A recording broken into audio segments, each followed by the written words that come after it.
நம்மளோட அஜாக்கிரதையால் உடையும் கண்ணாடியை எப்படி சரி செய்வது? போய் கடையில் போய் வாங்கிக்கிங்க, அவ்வளோதான். சரியெல்லாம் செய்ய வேண்டாம். இப்படி உடனே என்ன பண்ணுறது? நம்ம என்ன பண்ணுறதோ ஜன்னலில் வச்சு வைக்கும்போது கீழே விழுந்து உடையிறது இல்லை, ஏதோ ஒன்று ஆகிட்டே இருக்குது. சிம்பிளாக 1 மணி நேரம் 2 மணி நேரம் எப்படி பயன்படுத்தலாம்னு சொல்லிடுறேன் பாருங்கள். கையில் வச்சுட்டு இப்படியே வச்சுட்டு பண்ணிங்கன்னா காலுக்கு இது விழுந்துடும். ஏன்னா இப்படி பிடிச்சி வெட்டம் பார்க்கும்போது கண்ணாடியும் கூட கை கழுகி தேவையில்லாத வேலை. பின்னாடி பரம் திருப்பிக்க வேண்டியதை திருப்பிட்டு இந்த பிரேமை வந்துட்டு இந்த பிளாஸ்டிக்கில் சொருகிட்டால் எனக்கு தெரிஞ்சு ஓரளவுக்கு ரிலீவ் ஆகுது. பண்ணிடும் பாருங்கள், ஓரளவுக்கு ரிலீவ் கிடைக்கும். வெளியிருந்தது பிரேமு உள்ள சொருகிறோம்.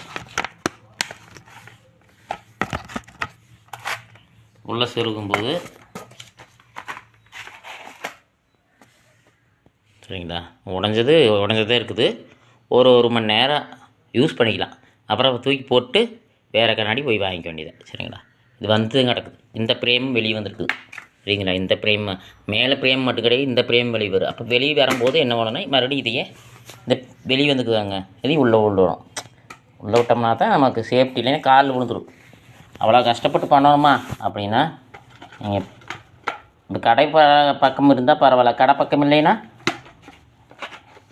இதை பண்ணி ஆகணும், வேறு வழி இல்லை.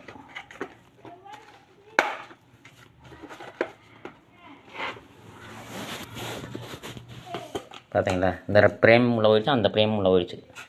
அது ஈஸியாக இருக்குது. ஒரு மணி நேரம் இங்கே கண்ணாடி பார்க்குறதுக்கு பெட்டர் இருக்குது. சரிங்களா, ஓகே, நன்றி.